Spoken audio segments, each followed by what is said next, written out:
여호수아에는 긴장이 나타납니다. 바로 완결과 미결 사이의 긴장입니다.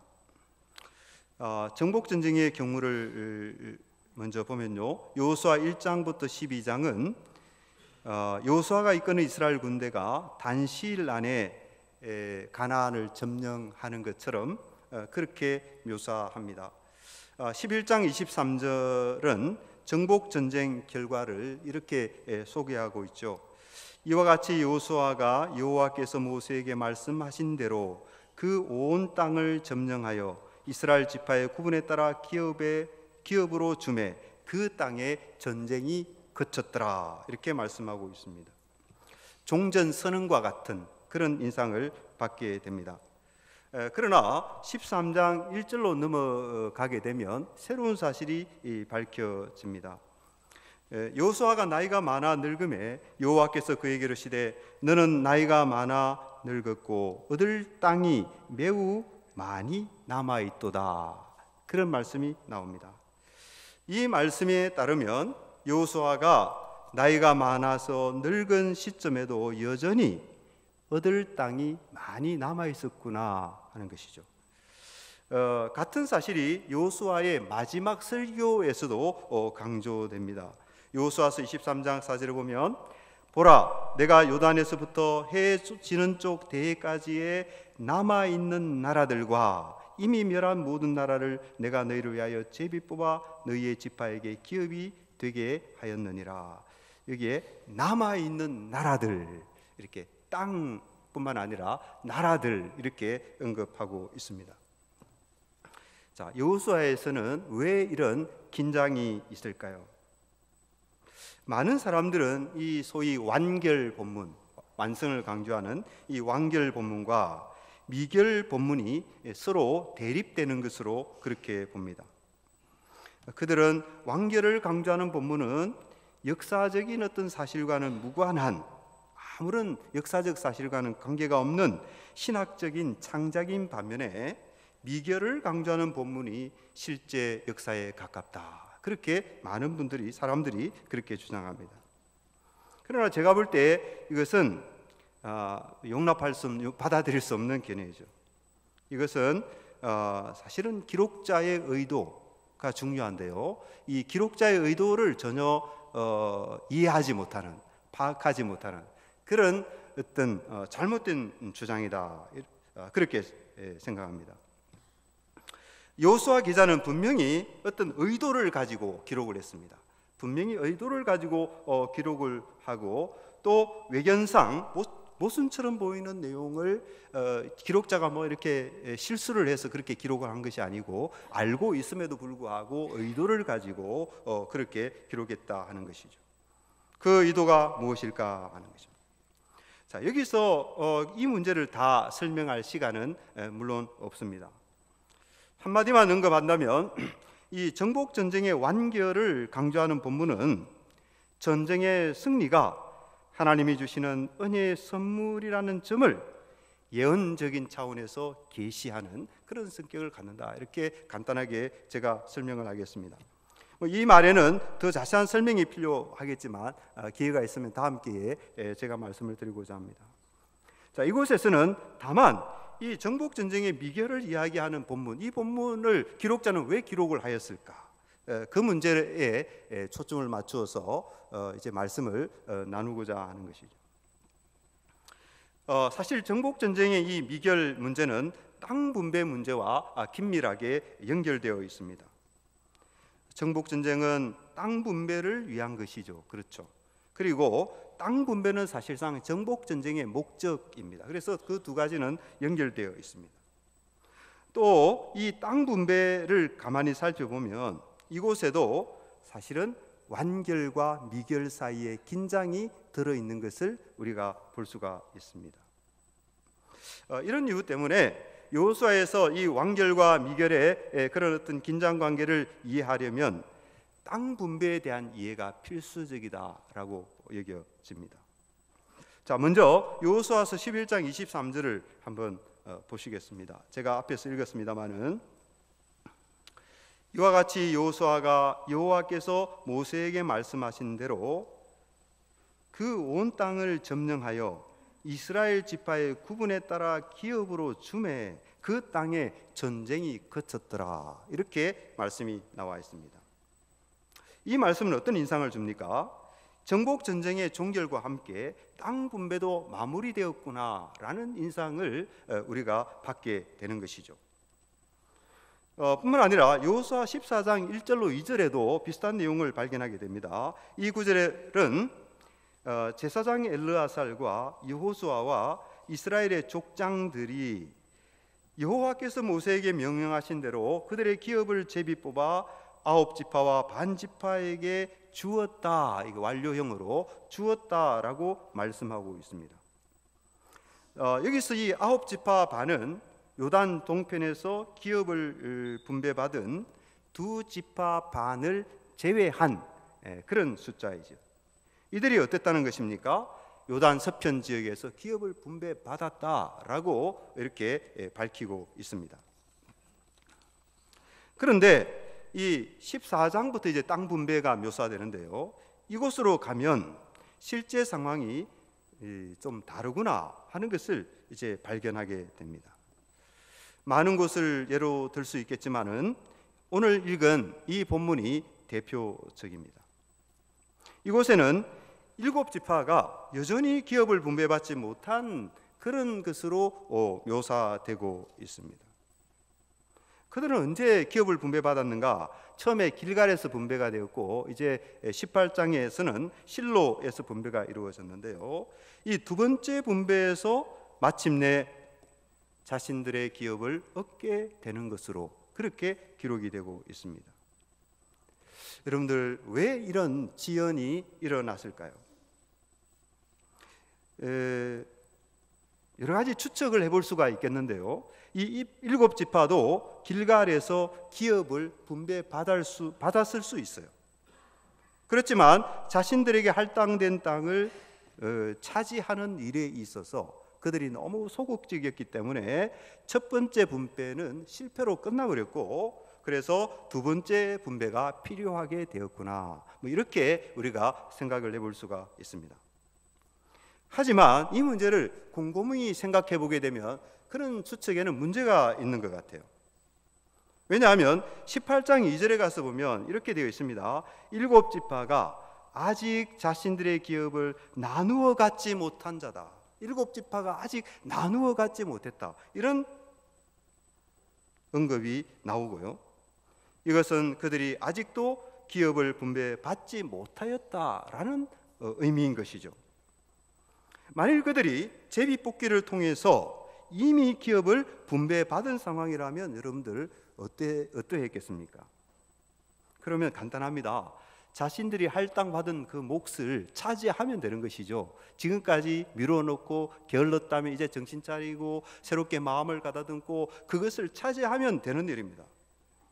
다시 말해서 또 다른 새로운 제비뽑기가 필요 없다는 얘기예요. 제비뽑기는 땅을 나누어 주시는 분이 하나님이신 것을 나타내는 수단이기 때문에 더더욱 그러하다고 하겠습니다. 이미 땅을 분배받은 자들이 제비뽑기를 통해서 말이죠, 하나님이 주신다라는 그 표시로 제비뽑기를 통해서 이미 땅을 분배받은 자들이 또다시 제비뽑기를 한다면 그것은 어떤 일입니까? 제가 볼 때 그것은 대단히 뻔뻔스러운 일이다, 그렇게 생각이 되는 것이죠. 그것은 선물을 받은 이가 선물을 준 자에게 만족스럽지 않으니까 다른 선물을 달라고 요구하는 것과 같은 일이 아닌가 하는 것입니다. 그런데 18장 6절에 가서 보면 여호수아는 그 7지파에게 이렇게 약속합니다. 내가 여기서 너희를 위하여 우리 하나님 여호와 앞에서 제비를 뽑으리라, 이렇게 말씀하고 있는 것입니다. 이 말씀은 7지파가 어떤 이유인지 잘 모르지만 지금까지 실로에 오기까지 제비뽑기를 미루고 있었다, 이런 사실을 우리에게 암시해주고 있다라는 것이죠. 그러므로 길갈에서 이 땅 분배에서 앞에서 있었던 그 분배에서 7지파는 제비뽑기의 기회를 놓쳤던 것이 분명합니다. 왜 그랬을까요? 12지파가 함께 제비뽑기를 하였다면 어떻게 이런 이상한 일이 가능했느냐 하는 것입니다. 자, 여기서 우리가 본문을 면밀하게 좀 잘 읽어볼 필요가 있습니다. 유다 지파와 요셉 집안이 특별히 이 유다 지파와 요셉 지파 집안이 기업을 분배받는 그 과정에 우리가 주목을 할 필요가 있습니다. 여호수아 14장 6절을 보면은 유다 자손이 길갈에 있는 여호수아에게 나왔다. 다른 지파는 언급이 안 됩니다. 유다 자손이 길갈에 있는 여호수아에게 나왔다. 이 나왔다라는 말은 가만히 주저앉아 있었다, 남의 눈치만 보고 있었다, 이런 얘기가 아니죠. 직접 나왔다, 그런 의미를 분명히 전달하고 있는 것입니다. 이 기록에 이어서 또 어떤 내용이 나오는가 하면 갈렙이 말이죠. 갈렙이 여호수아에게 와서 헤브론을 자신의 기업으로 달라라고 요구하는 장면이 기록되고 있습니다. 제비를 던졌다 이런 얘기보다도 갈렙이 나와서 자기 헤브론을 기업으로 달라 하고 이렇게 요구하고 나서는 그런 모습이 기록되고 있다라는 거예요. 유명한 말씀이죠. 여호수아 14장 12절에 이 산지를 지금 내게 주소서, 이 산지를 내게 주소서. 당신도 그날에 들으셨거니와 그곳에는 아낙 사람이 있고 그 성읍들은 크고 견고할지라도 여호와께서 나와 함께 하시면 내가 여호와께서 말씀하신 대로 그들을 쫓아내리이다. 이렇게 갈렙이 말하고 있습니다. 자, 이런 내용들이 여러분들 땅 분배 단락에 지금 이것이 들어와 있습니다. 이것은 갈렙과 유다 지파가 기업을 분배받는 과정에 대해서 우리에게 많은 것을 시사해 준다고 생각합니다. 그들은 그저 수동적으로 그저 이렇게 가만히 앉아서 그렇게 자신들에게 할당되는 몫을 받는 선에서 머물지 않았다라는 거죠. 그런 선에서 머물지 않고 땅을 분배하는 과정에 매우 능동적으로 적극적으로 참여하였다는 사실을 우리에게 보여줍니다. 유다 지파는 나오고 갈렙은 요구를 합니다. 그런 과정이 거기에 묘사되고 있다라는 거죠. 자, 여러분들, 이것은 갈렙의 사위 온니엘에게도 확인할 수 있는 그런 일이에요. 갈렙은 이 드빌, 다른 말로 하면 이제 기랴세벨이라고도 하는데요. 이 드빌을 정복하는 자에게 아주 이제 청년들에게는 매력적인 제안을 합니다. 아주 이렇게 총각들에게는 아주 가슴을 뛰게 만드는 그런 제안을 하는데, 이 드빌을 정복하는 자에게 딸을 아내로 주겠다. 청년들이 이런 제안을 받으면 어떻게 될까요? 그죠? 마음에 막 열심히 불타오르겠죠. 그죠? 온니엘은 이 제안을 받아들이고 아주 용기를 내어서 정말 용기 벅배에서 드빌을 정복하는 모습이 나타나요. 뿐만 아닙니다. 본문을 계속 읽어보면 이런 내용들이 계속 나타나요.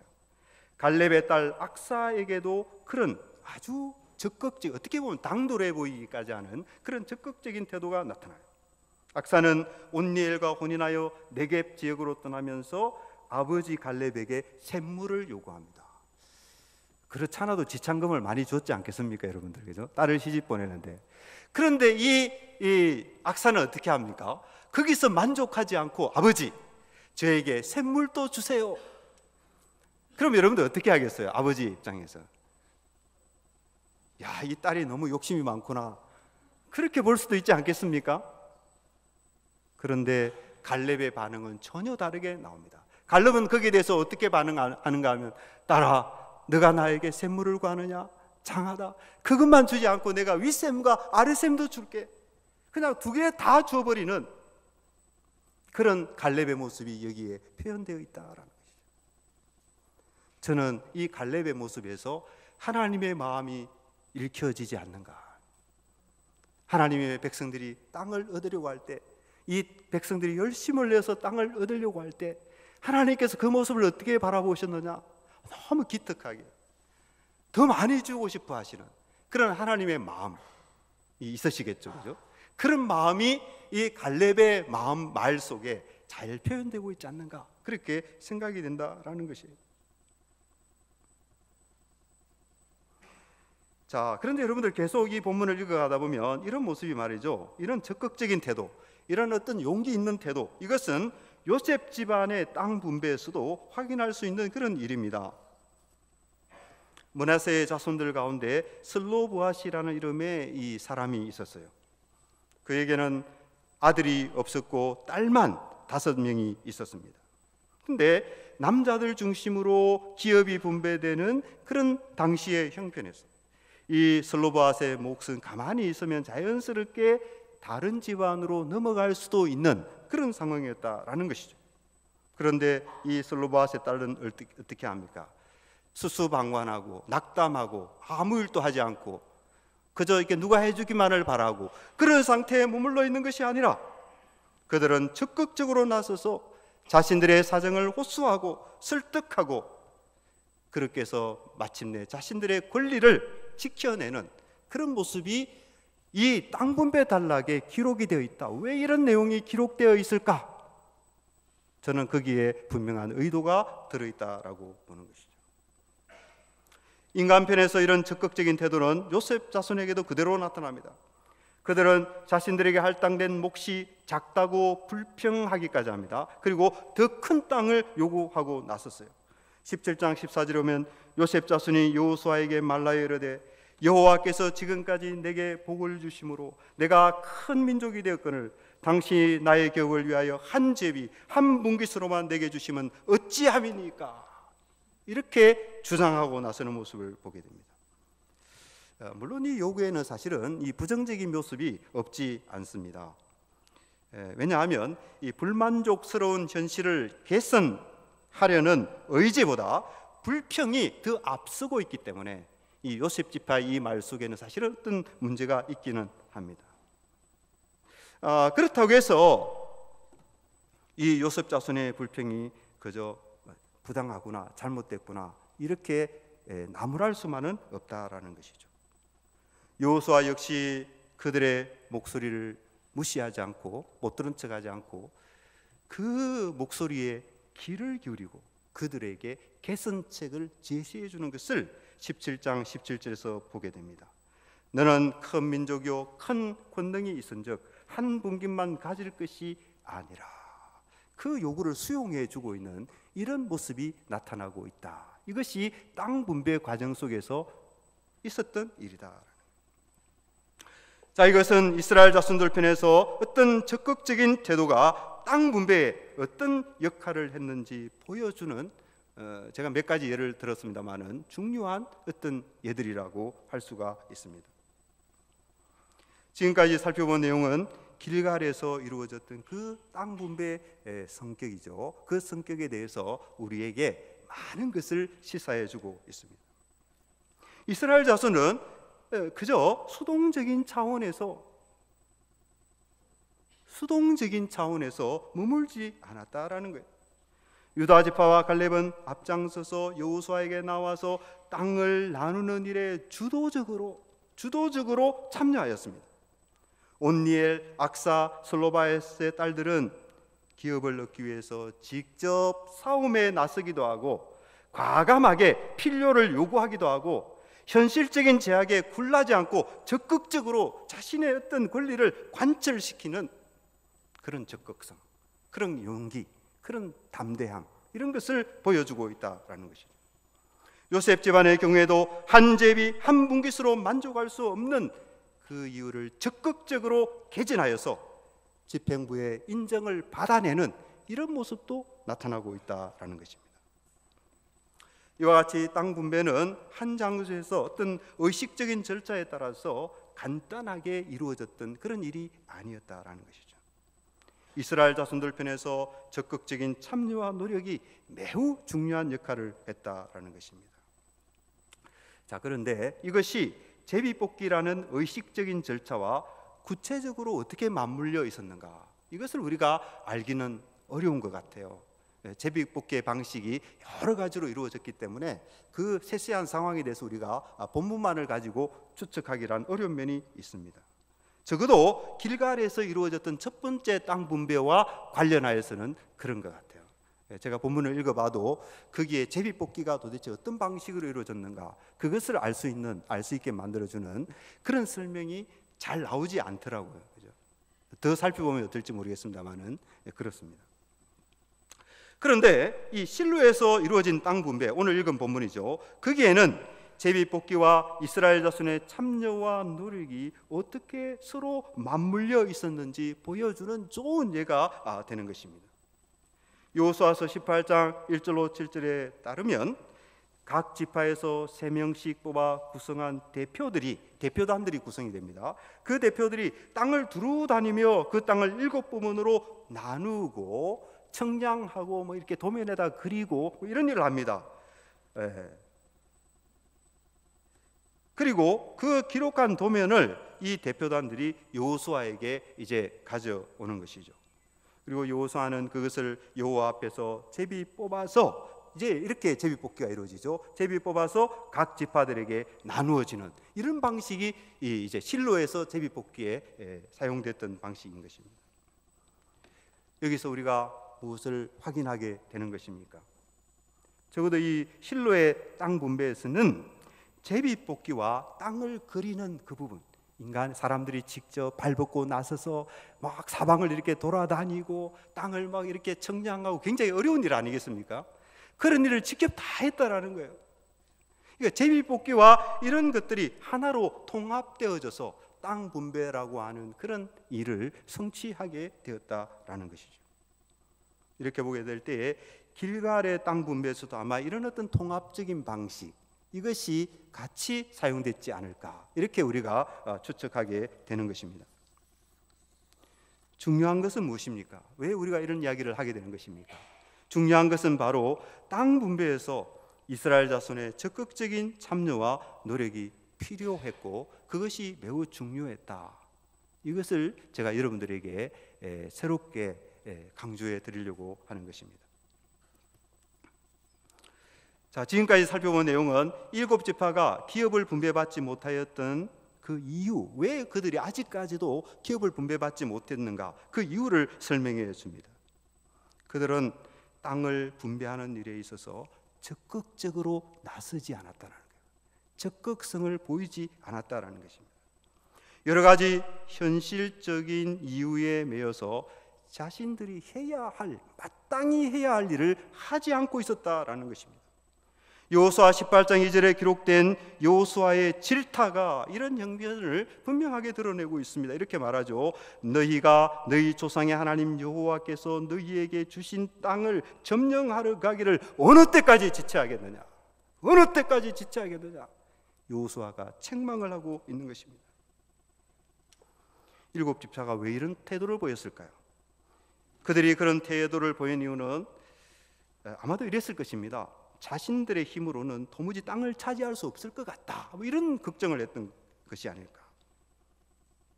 그들에게는 남아있는 안악자손들과 견고한 요새들, 가나안 족속들, 그리고 그들이 가진 철병거 이런 것들이 그들로 하여금 두렵게 만들었고 낙심하게 만들었고 그리고 좌절하게 만들었지 않은가, 그런 추측을 하게 되는 것이죠.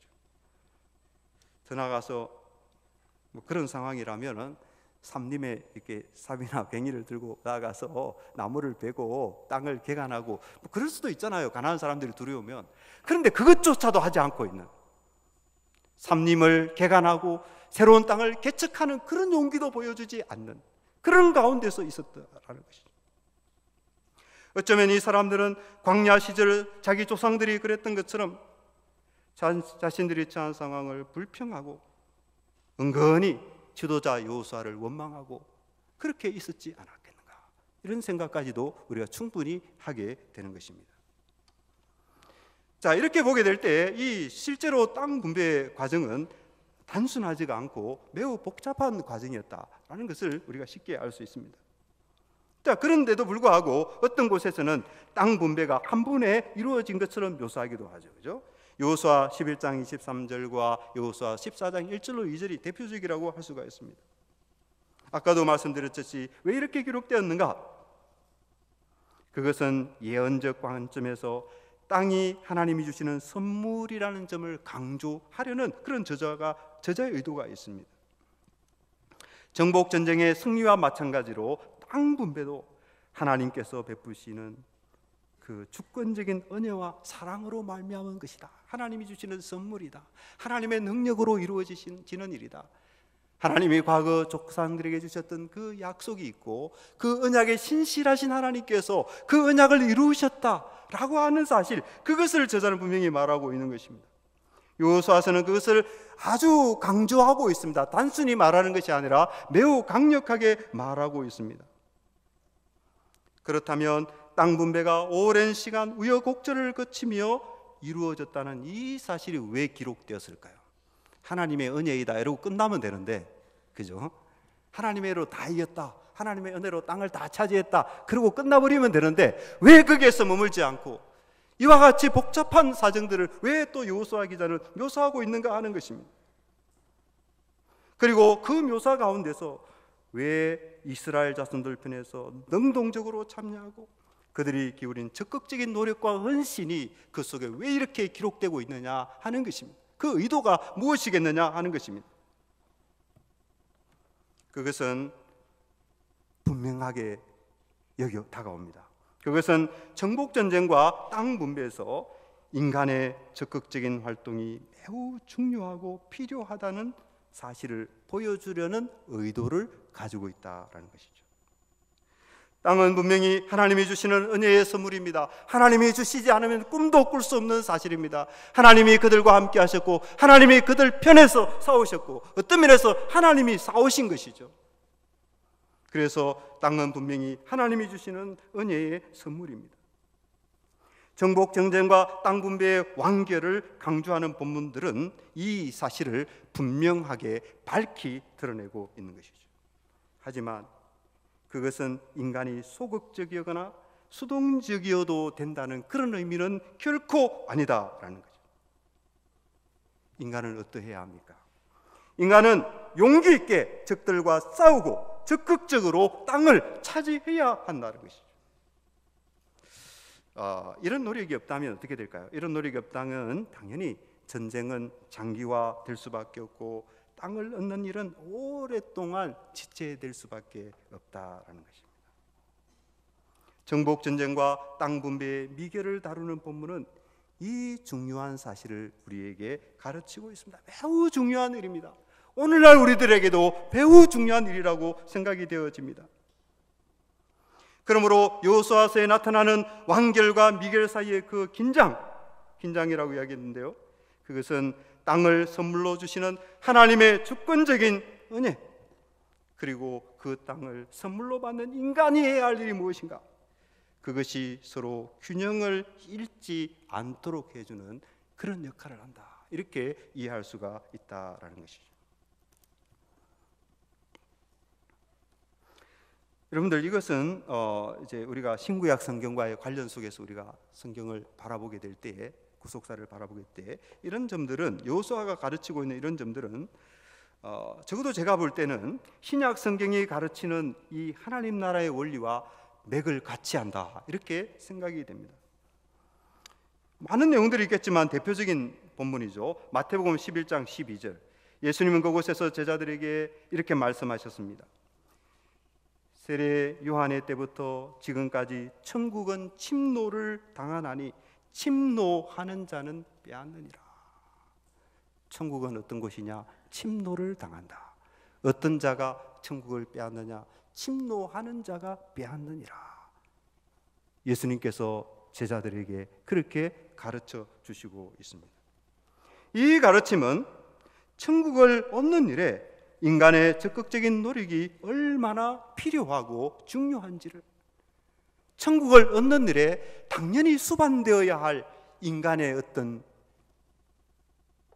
몸부림, 인간의 어떤 애씀,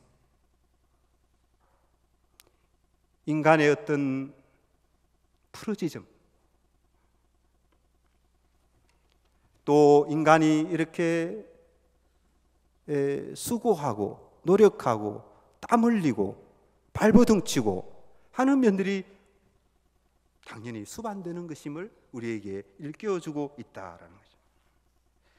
천국이 하나님의 주권적인 은혜의 선물이지만, 그러나 그것은 인간의 침노하는 노력을 배제하지 않는 그런 것이다 라는 것을 우리는 다시금 생각하게 된다라는 것이죠. 제가 신약을 연구하고 가르치는 사람이 아니기 때문에 레드의 글을 한번 찾아봤어요. 레드가 이 본문을 어떻게 해석했는지, 조지 레드가 어떻게 했는지. 그분이 이렇게 설명했는데 제가 한번 여러분들에게 인용을 해드리겠습니다. 하나님은 당신 자신의 계획을 이루시기 위해서 강력하게 행동하신다. 힘의 강력으로 행동하신다. 왕국의 역동적인 힘이 세상을 침투해 들어왔으므로 사람들은 어떻게 해야 되느냐? 급진적인 반응으로 응답해야 한다. 예수님은 때때로 이 반응을 폭력 행위에 빗대어서 묘사하셨다. 내 손이 범죄하면 찍어버리라. 내 눈이 너로 범죄하게 하면 뽑아버리라. 이것이 천국에 들어갈 자들에게 요구되는 폭력 행위이다. 다른 곳에서 예수님은 자신을 위해 가족을 미워하라라는 매우 격한 언어를 사용하셨다. 그는 평화가 아닌 검을 가지고 왔다고 말씀하셨다. 왕국의 임재는 급진적인 반응을 요구한다. 이렇게 지 레드라는 신학학자께서 이렇게 그 본문을 해석하고 있는 것을 보게 됩니다. 저는 이 여호수아 역시 같은 사실을 가리킨다고 봅니다. 여호수아가 무엇을 가르치느냐? 여호수아 역시 이와 같은 하나님 나라의 원리를 우리에게 가르쳐주고 있다라는 거죠. 구약의 맥락에서 가나안 땅은 어떤 곳입니까? 구약의 맥락에서 가나안 땅은 하나님께서 왕으로 다스리시는 그 놀라운 장소, 하나님의 나라가 세워질 그곳, 그렇죠? 성소가 있는 곳. 여러분들, 하나님의 임재와 통치를 상징하는 성막이 세워진 곳이 바로 실로 아니겠습니까? 이 실로가 사실은 가나안 땅의 중심부라고 할 수 있는데요, 그곳에 이 성소가 세워진 것은 아주 분명한 메시지가 되는 것입니다. 이 가나안 땅이 어떤 곳이냐? 그곳은 하나님이 계신 곳이다. 그곳은 하나님이 다스리시는 곳이다. 그것은 하나님의 나라가 세워지는 곳이다. 이것을 상징적으로 나타내고 있다라는 것이죠. 그러므로 이스라엘 자손들이 가나안 땅에 들어가는 것은 오늘날 사람들이 하나님의 나라에 들어가는 것과 좀 어려운 말입니다만은 모형론적인 유비 관계에 있다. 오늘날 하나님 나라에 들어간 것과 과거 광야 시대 이스라엘 사람들이 가나안 땅에 들어가는 것과 그런 관계성 속에 있다라는 것이죠. 이렇게 보게 될 때 이 여호수아에 기록된 내용은 과거의 책, 지나간 책이 아니고 오늘날 하나님 나라를 얻고자 하는 사람들이 어떤 태도를 가져야 되는지, 하나님이 그들에게 요구하시는 바가 무엇인지 그것을 계시하는 하나님의 말씀이다라는 것입니다. 어떻게 해야 합니까? 천국을 소유하고 전파하는 일에 가만히 앉아서 아무 일도 하지 아니하고 다 저절로 되어지기를 바라고 그럴 것이 아니라 천국을 소유하고 전파하는 일에 적극성을 가지고 능동적으로 뛰어들어야 한다는 것이죠. 85세가 된 나이에도 불구하고 이 산지를 내게 주소서 하며 나섰던 그 갈렙의 정신, 천국을 소유할 자들에게 요구되는 정신이다라는 것입니다. 헤브론 정복에 앞장섰던 온니엘처럼 남방 네게보로 떠나면서 아버지에게 샘물을 요구했던 그 악사처럼 신분의 제약에 굴하지 않고 아버지의 기업을 요구하며 나섰던 슬로보앗의 그 딸들처럼 더 나아가서 더 넓은 땅을 요구하며 나섰던 요셉 자손들처럼 이와 같이 적극적이고 능동적이고 이렇게 이런 정신, 이런 요구가 하나님 나라의 백성들에게 요구되는 정신이다 하는 것을 우리가 여호수아서에서 배우게 된다라는 것입니다. 여러분들, 여호수아 시대 이스라엘 자손들에게 하나님 나라를 가로막는 세력은 무엇이었습니까? 그것은 바로 가나안 토착민들, 가나안 토착 세력들이었습니다. 그렇다면 오늘 우리들에게 가나안 토착민은 도대체 누구입니까?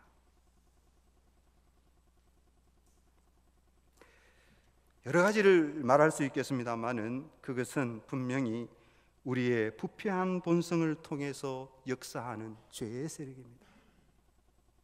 그것은 분명히 이 시대 저와 여러분들에게 가나안의 토착 세력입니다. 우리의 육체의 부패성을 통해서 역사하는 그 죄의 권세.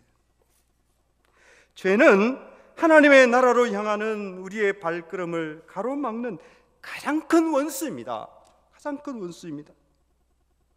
그래서 이런 것을 깨닫게 될 때 우리에게 사실은 해결되지 않은 죄 문제가 많이 남아 있어요.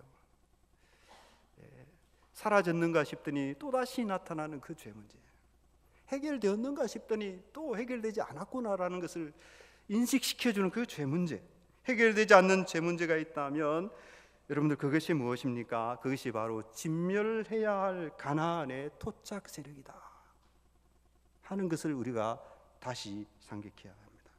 그러므로 어떻게 해야 됩니까? 죄에서 과감하게 떠나야 됩니다. 죄에서 적극적으로 떠나야 합니다. 죄에서 능동적으로 떠나야 합니다.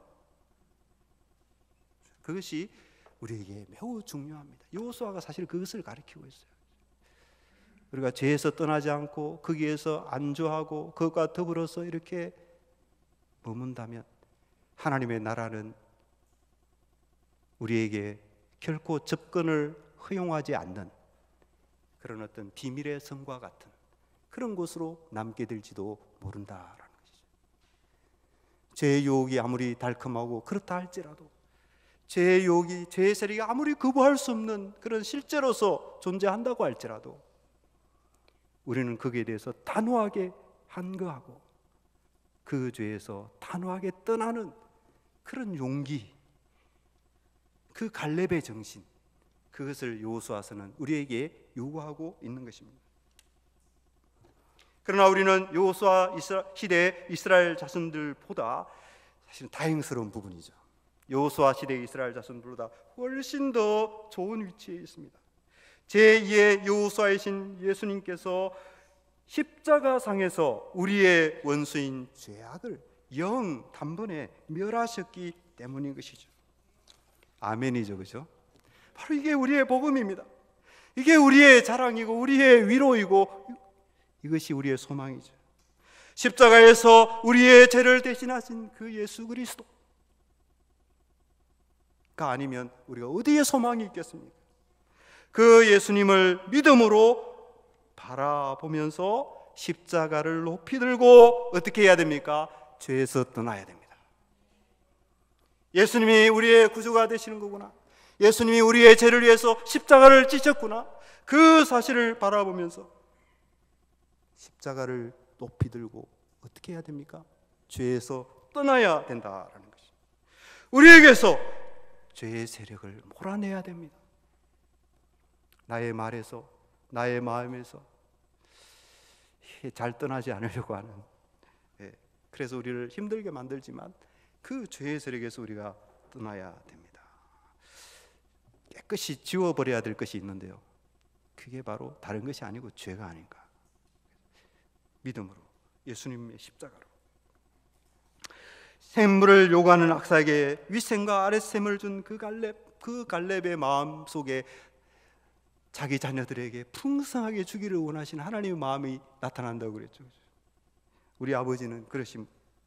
우리가 이렇게 할 때 하나님께서 우리에게 하늘나라의 축복을 풍성하게 부어주실 것으로 믿습니다. 여러분들, 우리가 적극성을 보여야 할 영역이 또 있습니다. 그것은 하나님의 백성으로서 우리에게 주어진 역할과 사명입니다. 다른 일은 몰라도 우리가 맡은 역할과 사명은 하나님 나라의 확장과 직결됩니다. 저는 그렇게 생각합니다. 다른 세상의 일은 몰라도 우리가 맡은 일은 하나님 나라의 확장과 직결되어지는 일이다. 그래서 우리에게 주어진 일은 어떤 것입니까? 우리에게 주어진 일은 사실은 정복해야 될 가나안 땅과 같은 거예요. 우리가 땅을 분배하고 차지해야 될 그 가나안 땅, 그 가나안 땅은 우리에게 주어진 일과 같은 것이라는 것입니다. 여러분들 그 땅을 얻는 일에 소극적이어서 되겠습니까? 어떻게든 안 하려고, 어떻게든 피해가려고, 어떻게든 축소시키려고, 어떻게든 그런 자세를 가지고서 되겠습니까? 뭐 우리가 다 그런 부분에 약하죠. 다 인간이기 때문에. 그러나 우리의 정신은 적어도 그래서는 안 된다고 봅니다. 이 산지를 내게 주소서 하며 나섰던 그 갈렙의 정신, 우리에게 부르짖고 있는 것이죠. 하나님 나라의 백성이여, 어떤 생각을 가져야 되느냐? 이 산지를 내게 주소서. 그런 정신을 가져야 한다는 것입니다. 우리에게 가장 중요한 일은 무엇입니까? 여러 가지가 있겠지만 저는 신앙 연마라고 생각합니다. 신앙 연마입니다. 신앙 연마는 결코 소홀히 할 수 없는, 소홀히 되어져서도 안 되는 분명한 하나님 나라에 이른 것이죠. 그러므로 어떻게 해야 됩니까? 학업에, 늘 듣는 소리지만 학업에 더욱 열심을 내야 됩니다. 뭐 저도 이런 말씀 드리지만 늘 부끄러운 사람이죠. 그죠? 늘 부끄럽고 또 늘 추스리고 새롭게 해야 됩니다만은 학업에 더욱 열심을 내야 됩니다. 우리 개인의 어떤 무엇이 아니라 이것이 하나님 나라의 원리이기 때문에 하나님 나라의 일을 위해서 학업에 더욱 열심을 내야 한다는 것이죠. 헤브론을 점령한 온니엘의 그 용기를 우리가 기억해야 하는 것입니다. 그런 용기와 적극성을 가지고 무엇을 해야 합니까? 신학을 연매해야 하는 것입니다. 어떻게 하든 축소하고, 어떻게 하든 좀 이렇게 안 해도 되고, 뭐 이런 것이 아니라 적극성을 가지고 용기를 가지고 그 일을 연마해야 된다라는 것입니다. 땅을 분배하는 일에 소극적이었던 그런 지파들처럼 안주하고 있어서는 안 되는 것입니다. 황무지를 개간하고 미지의 땅을 개척하는 그 개척자의 정신으로 우리가 이 일에 나서야 하는 것입니다. 어떤 일입니까? 여러분들에게 주어진 일, 신학을 연마하는 그 일, 그 일에 그런 적극성을 가지고 나서야 한다는 것이죠. 이런 사람들을 통해서 하나님의 나라가 확장되어지고 세워져 갑니다. 여러분들 기억하십시오. 천국은 침노를 당하나니 침노하는 자는 빼앗느니라. 이 말씀을 간직하시고 이번 한 학기 정말 여호수아와 갈렙의 정신으로 여러분에게 주어지는 그런 어떤 학업 학문의 길, 신학의 연마의 길, 또 여러분들에게 주어진 다양한 사역의 길, 그것을 그런 적극성과 용기 있는 자세로 믿음으로 감당하셔서 하나님을 기쁘시게 하는 그런 여러분들 다 되시기를 주님의 이름으로 축복합니다. 기도하겠습니다.